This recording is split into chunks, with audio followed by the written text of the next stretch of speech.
এই মুহূৰ্তত আহি পৰিছে বহুকেইটা নতুন আপডেট। বৰ্তমানলৈকে পশ্চিমবংগত ধূলিছাত হৈ পৰিছে টিএমচি। মামাৰ মেজিকত এইবাৰ বংগত টিএমচি ধূলিছাত হৈ পৰিছে। বৃহৎ জয়ৰ দিশে আগবাঢ়িছে বিজেপি। 199খন আসনত এই মুহূৰ্ত পৰ্যন্ত আগবাঢ়ি আছে বিজেপিয়ে। জয়ৰ কেৱল আনুষ্ঠানিক ঘোষণাহে বাকী আৰু এইবাৰ পুনৰবাৰ চৰকাৰ গঠন কৰিবলৈ আগবাঢ়িছে বিজেপিয়ে। মাত্ৰ 88খন আসনতহে সীমাবদ্ধ হৈ পৰিছে তৃণমূল কংগ্ৰেছ আৰু পুডুচেৰীত চৰকাৰ গঠন কৰিব বিজেপিয়ে আৰু অসমতো ঐতিহাসিক বিজয়ৰ দিশে আগবাঢ়িছে বিজেপি। আৰু আনফালে পশ্চিমবংগত এইবাৰ ধূলিছাত হৈ পৰিছে মমতাৰ টিএমচি বাহিনী। পহৰা দিও টিএমচিয়ে জিকিব নোৱাৰিলে আসন আৰু বৃহৎ জয়ৰ দিশে এইবাৰ আগবাঢ়িছে বিজেপি। 199খন আসনত এই মুহূৰ্ত পৰ্যন্ত আগবাঢ়ি আছে বিজেপি।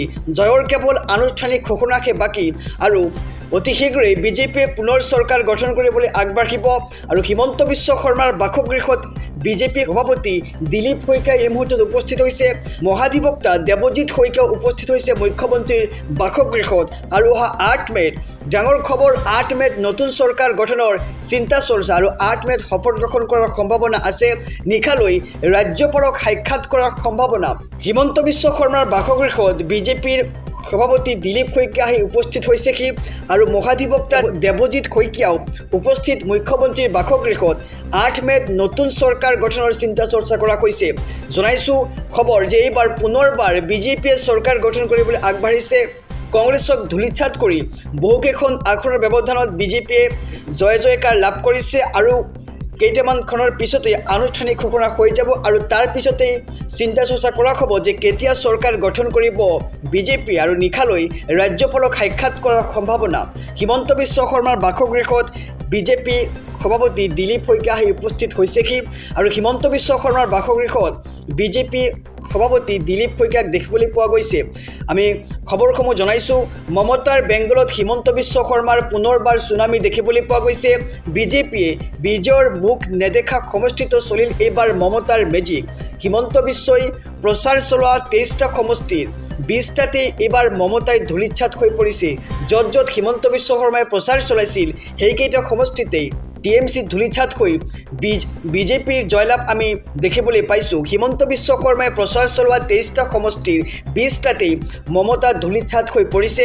হিন্দু ভোটক একত্ৰিত কৰাত মুখ্য ভূমিকা আছিল হিমন্ত বিশ্ব শৰ্মাৰ আৰু হিমন্ত বিশ্ব শৰ্মাৰ মুখ্য ভূমিকা আছিল হিন্দু ভোটক একত্ৰিত কৰা। আৰু বংগ বাচিলে বাচিব দেশ, নকলে হ'ব বাংলাদেশ, এইটো শ্লোগান ব্যৱহাৰ কৰিছিল ৰাজ্যৰ মুখ্যমন্ত্ৰীগৰাকীয়ে। বংগ বাচিলে বাচিব দেশ আৰু নকলে হ'ব বাংলাদেশ। আৰু এইটো শ্লোগানৰ জৰিয়তে এইবাৰ আজি দেখিবলৈ পোৱা গৈছে মেজিক। বাংলাদেশৰ বিদেশীয়ে কাল হ'ল মমতা বেনাৰ্জীৰ বাবে আৰু মমতা দিদিৰ যাদু উফৰাই এইবাৰ পশ্চিমবংগত চলিল মামাৰ যাদু। মমতাৰ বেংগলত এইবাৰ হিমন্ত বিশ্বৰ চুনামি দেখিবলৈ পোৱা গৈছে। বিজেপিয়ে বিজয়ৰ মুখ নেদেখা সমষ্টিত চলিল এইবাৰ মামাৰ মেজিক। জনাইছোঁ আৰু এটি ব্ৰেকিং নিউজ। এইবাৰ বিজেপিৰ ধুমুহাত নচলিল তিনি গগৈৰ মেজিক। যোৰহাটত পৰাস্ত হৈছে গৌৰৱ গগৈ আৰু আনফালে খোৱাঙত পৰাজয়ৰ দিশে আগবাঢ়িছে লুৰিণজ্যোতি গগৈ। আৰু শিৱসাগৰত কি হ'ব অখিল গগৈৰ ফলাফল, সেয়া হৈছে চিন্তনীয় বিষয়। 12টা ৰাউণ্ডৰ অন্তত 12,506টা ভোটত অগ্ৰগতি অখিল গগৈৰ আৰু আনফালে এইবাৰ জয়ৰ দিশে আগবাঢ়িছে মৌলানা বদৰুদ্দিন আজমলে। 14টা ৰাউণ্ডৰ অন্তত 22,561টা ভোটত অগ্ৰগতি বদৰুদ্দিন আজমলৰ। মন্দিয়া সমষ্টিত বিজয় সাব্যস্ত তৃণমূল কংগ্ৰেছৰ শ্বেৰমান আলী আহমেদৰ। যোৰহাটত 23,182টা ভোটত পৰাস্ত হৈছে গৌৰৱ গগৈ। আৰু নাজিৰা সমষ্টিত বিৰোধী দলপতি দেৱব্ৰত শইকীয়াৰ পৰাজয় নিশ্চিত হৈ পৰিছে ইতিমধ্যে। আৰু মৰিয়নিত পৰাজয় নিশ্চিত হৈছে জ্ঞানশ্ৰী বৰাৰ। 26,847টা ভোটত অগ্ৰগতি লাভ কৰিছে ৰূপজ্যোতি কুৰ্মীয়ে। বিজেপিৰ ধুমুহাত নচলিল এইবাৰ তিনি গগৈৰ মেজিক। যোৰহাটত এইবাৰ বেয়াকৈ পৰাস্তবৰণ কৰিছে গৌৰৱ গগৈ আৰু আনফালে খোৱাঙত পৰাজয়ৰ দিশে আগবাঢ়িছে লুৰিণজ্যোতি গগৈ।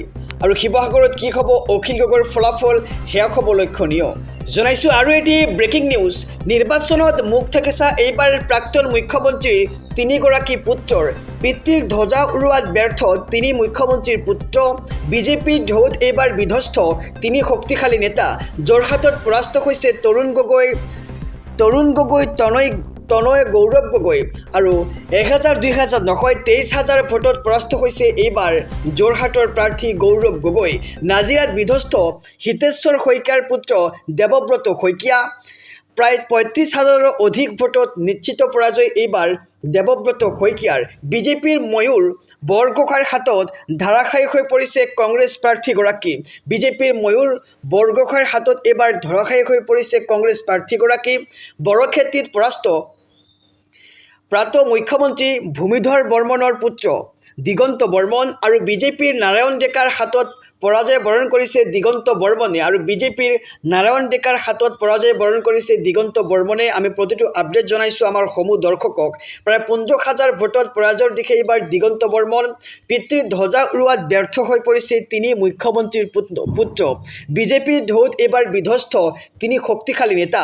যোৰহাটত পৰাস্ত তৰুণ গগৈ, তনয় গৌৰৱ গগৈ।